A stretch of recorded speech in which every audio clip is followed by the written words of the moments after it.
సంజన గారి పిఆర్కి నా strong warning. మీ కంటెస్టెంట్కి 100 కోట్లు ఉండని, మీ కంటెస్టెంట్ పెద్ద సెలబ్రిటీ అవని, మీ కంటెస్టెంట్ తోప్ తురుంకాన్ అవని, తప్పులు చేస్తే తప్పు అని చెబితే నీకు వార్నింగ్ ఇస్తాను, నీ మీద కేసేస్తాను, లీగల్ గా వెళ్తానంటే ఎవ్వడు భయపడ్డు.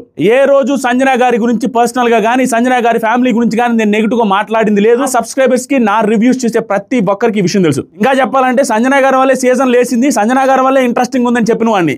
ఇంకా చెప్పాలంటే ఆవిడ పోస్ట్ పార్టంతో బాధపడుతున్నారు, ఆవిడని మనం అర్థం చేసుకోవాలని రీల్ చేసిన వాడిని. ఆవిడ నిన్న ఎపిసోడ్ లో ఓజీ ఆఫ్ ద ఎపిసోడ్ అని చెప్పిన వాడిని. ఇన్ని తీసుకున్నారు, ఏదైనా నెగిటివ్ గా చెప్తే తీసుకోరా? ఇన్ని సంవత్సరాల తెలుగు బిగ్ బాస్ చరిత్రలో 7 సంవత్సరాల నుంచి రివ్యూ చేస్తున్నాను. ఏ పిఆర్ కూడా ఒక రివ్యూవర్ మీద డైరెక్ట్ గా పోస్ట్ పెట్టి వార్నింగ్లు ఇచ్చి లీగల్ గా వెళ్తామని అలా చెప్పిన వాళ్ళే లేరు. వెళ్తామంటే వెళ్ళండి, వార్నింగ్లు వద్దు.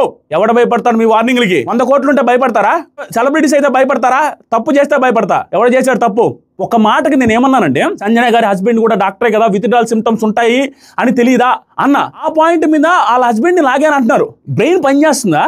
నాగార్జున సారే చెప్పారు డాక్టర్ అని వాళ్ళ హస్బెండ్ షోలో, పబ్లిక్ షోలో వచ్చిన దాన్ని కోట్ చేశా. ఫైనల్ గా ఇంకొక మాట కూడా చెప్తున్నా, మీరు పిఆర్లో ఏదో డిఫెండ్ చేయాలా, రివ్యూవర్స్ నోరు నొక్కాలా, భయపడాలా, వాళ్ళు ఉచ్చబోసుకోవాలన్నట్టుగా బిహేవ్ చేస్తే అది మనసులో పెట్టుకుని సంజన గారికి నెగిటివ్ చేసే మనిషిని కాదు నేను. సంజన గారు బాగా ఆడితే బాగా ఆడారని చెప్తా, ఆడకపోతే ఆడలేదని చెప్తాను. మీ ఇంపాక్ట్ నా మీద పడదు. నన్ను తొక్కాలని చూస్తే, భయపెట్టాలని చూస్తే భయపడను. అర్థం చేసుకుంటారనుకుంటా.